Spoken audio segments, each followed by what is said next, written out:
Nigerian cardiologists are concerned about the increase in the rate of cases of hypertension in the country. Hypertension, a non-communicable disease, could lead to serious health consequences, including heart attacks, strokes and kidney failures. But according to experts, this could be greatly avoided by simple measures. Our correspondent Mary Alale Yusuf reports.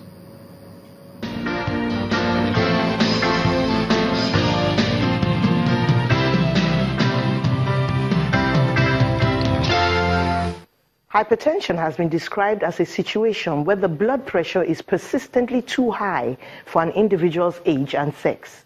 And what is pressure? The force of blood on the walls of arteries as it circulates around the body.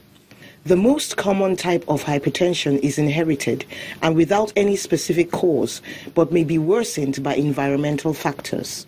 Like when people take a lot of salt, people put on weight, people don't exercise, and people are stressed out, they are drinking all the alcohol you have in Lagos, then that interaction would cause, the hypertension to manifest. Occasionally, hypertension may occur as a consequence of another condition. It also causes complications in several organs if not addressed.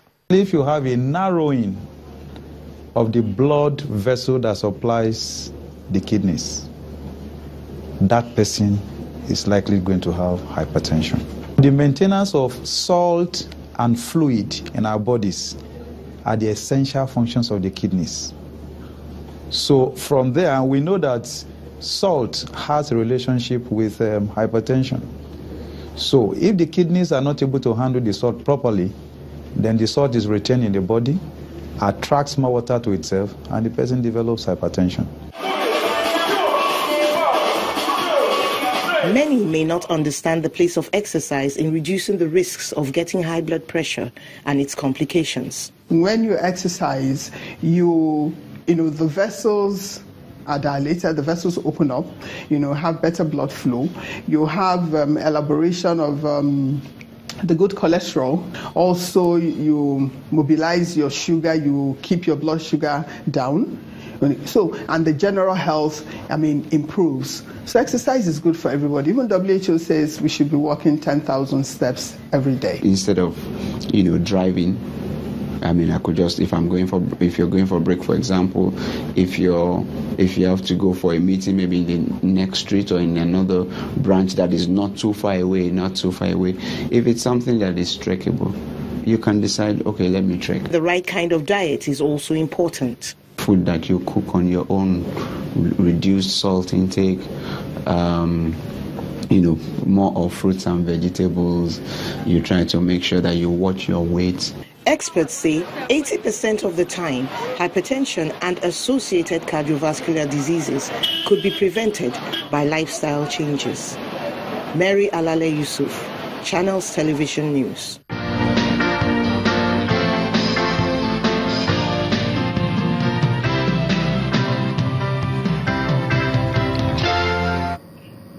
As political parties battle over who flies their party flag at the November 18 governorship elections in the Anambra State, the Independent Democrats' major concern is how to enlist the support of more women and youths into its fold. Well, according to the chairman of the party in the state, the women and youth demographics are the most useful in any election.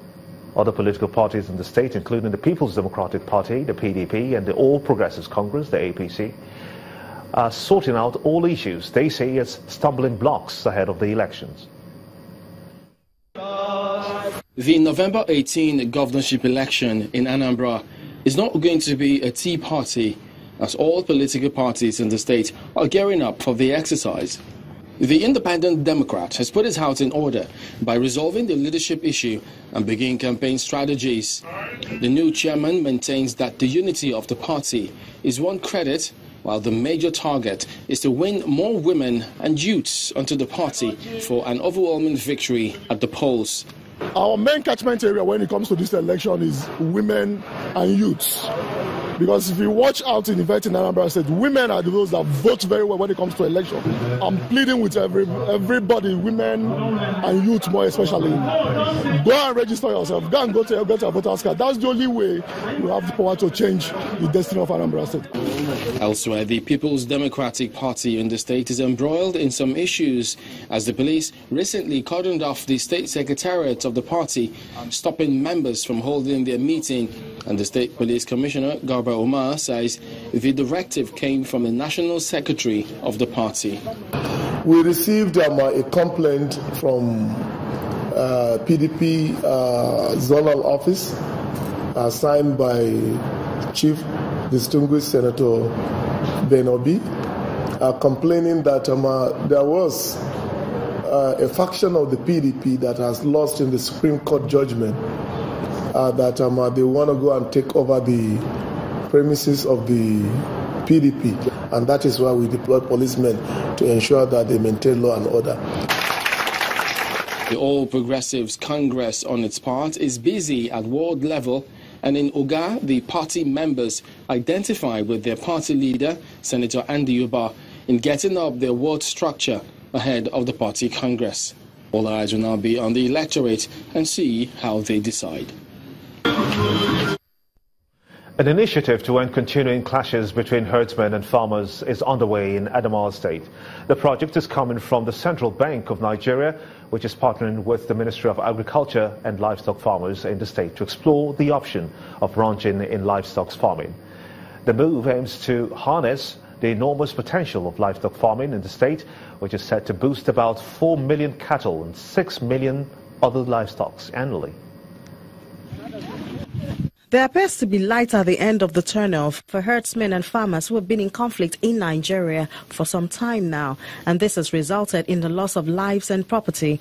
Thanks to the Nigerian incentive-based risk-sharing system for agricultural lending, a creation of the Central Bank of Nigeria, working in collaboration with the Ministry of Agriculture. Meanwhile, Bankers Committee are organizing a national feed finishing project for livestock farmers in Adamawa State. The incentive aims to harness the enormous potentials of livestock farming in Nigeria, which encourages ranching.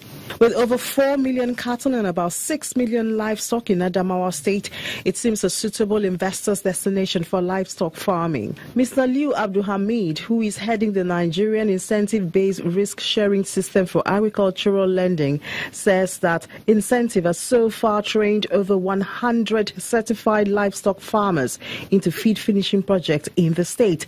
He gives reasons why the project is starting from here. We believe this is a fundamental tool you can work with. Why should somebody suffer moving animals from north to south and crossing over people's farms? Because he has no option. What we're trying to do today is to create the option where they can stay in one place. In his remarks, the Deputy Governor is grateful that Adamawa State has been chosen for the flag off of the pilot project.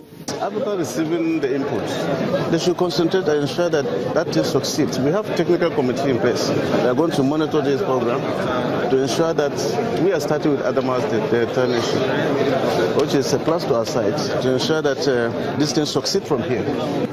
Participants say the intervention will have a direct positive effect on all involved.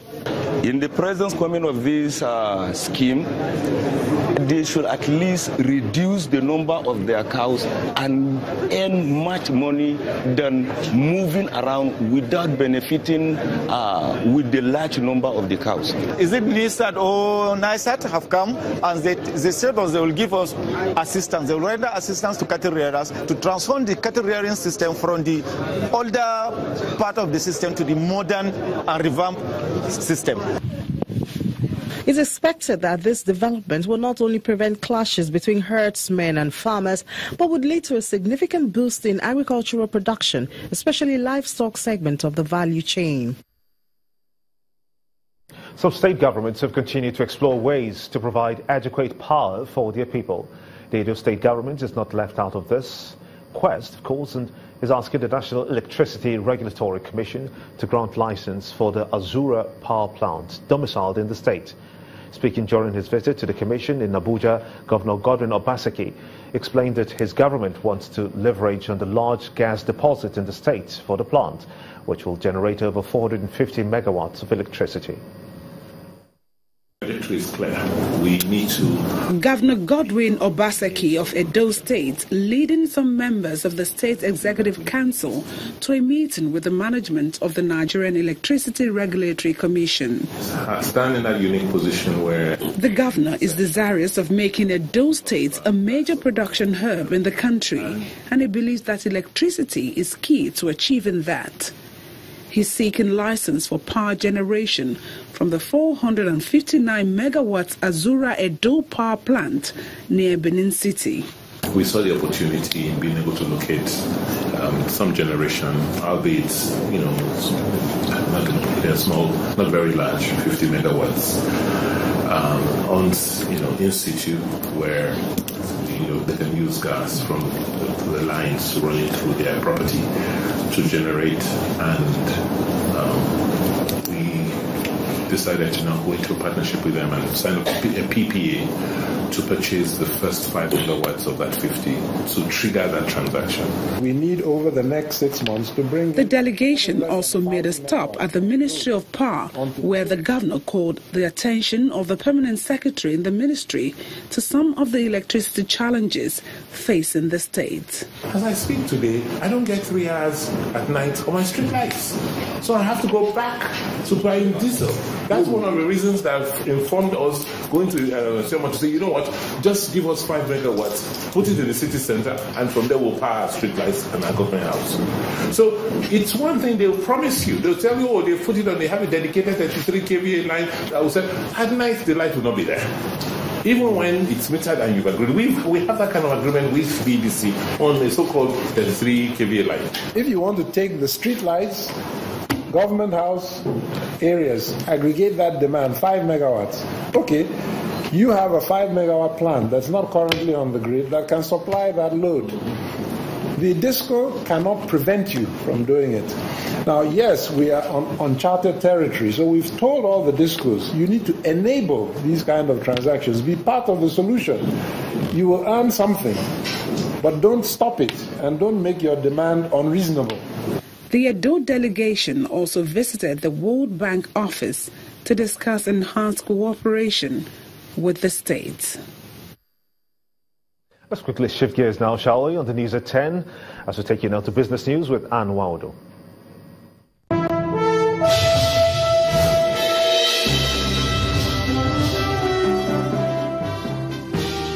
Thank you, Gimba, and welcome to Business News. Nigeria's interbank lending rate rose from 5% to 23% at the close of business this week after the CBN removed excess liquidity from the financial system. But on Friday, the CBN sold a total of 167.6 billion naira in treasury bills and withdrew an undisclosed amount from banks to maintain cash reserve ratio. In the meantime, traders expect the cost of borrowing to rise further as the market struggles with liquidity squeeze. In the meantime, the Central Bank of Nigeria has extended the deadline for bank verification number registration for customers of other financial institutions, which include microfinance, mortgage banks, and finance companies, to December the 31st, 2017. The extension follows appeals from the National Association of Microfinance Banks and members of Mortgage Bankers Association of Nigeria.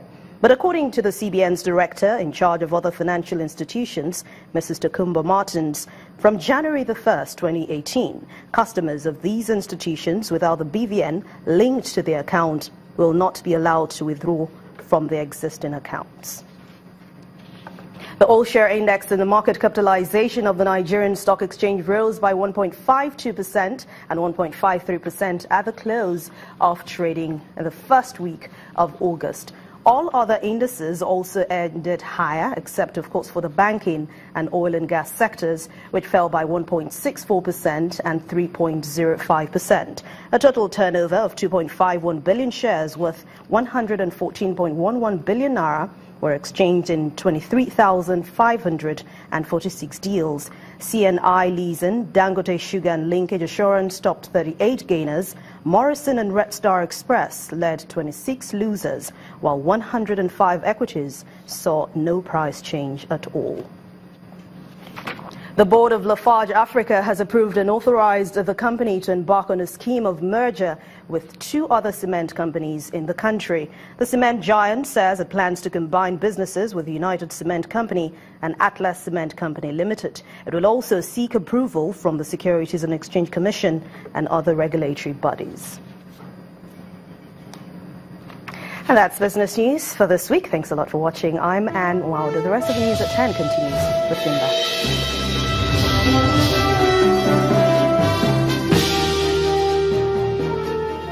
Still ahead on the news at 10, Justin Gatlin stuns Usain Bolt to win the 100 meters gold at the IAAF World Championship in London. That's coming up on Sports News. Stay with us.